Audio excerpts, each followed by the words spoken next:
Hey, this is Ryan from 60 Cycle Hum the Guitar Podcast. Today I'm going to answer an interesting question I got about this rival series by Moniker Guitars. Someone asked, what does it sound like unplugged? And I think in this case, that's a really interesting question because this has just really unique construction. It's got this great big acrylic top on it. It's got a chambered maple body. Some people gauge the quality of an electric guitar or just the tonal qualities of it based on how it sounds unplugged, how it rings out, how it resonates. So I think it's something worth showing off here. I'm going to just play this thing and throw a couple mics in front of it, not plugged in at all, just how it sounds acoustically. I've got an SM57 and a Rode NT1A or NT1B, I think. I can't remember off the top of my head, but it's a condenser mic that I'll throw on this thing. And we'll be able to hear how it sounds acoustically. And I'll compare it to the acoustic sound of, say, my Strat here and my Gibson SG. And that will give people a good, bead on what this compares to, since those are probably the most common guitars I have around here as far as design goes. All right, this is going to be fun. Here we go. Let's set up some mics.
Well, that was interesting to say the least. I've already taken those files and edited them on my computer, so I got to listen to each guitar back to back with each part to get a good comparison.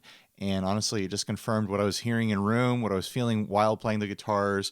The rival series here by Moniker is just a tone beast. It's got a really nice, warm, low end, very resonant, matched with a nice sparkling high end. Not a ton of mids from this guitar acoustically, which isn't a huge surprise, but that nice balance of lows and highs mixing together makes this feel just like a really nice playing, really resonant guitar, which is, pretty cool considering it's such a unique body design with that big acrylic top that I mentioned and the chambered maple body. In comparison to the Strat has a lot of mid-range going on and seemed kind of like nasal acoustically, which isn't a huge surprise. There's a lot of paint on that thing holding it down.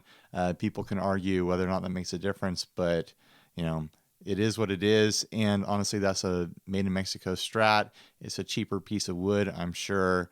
It's multiple pieces of wood glued together for that body.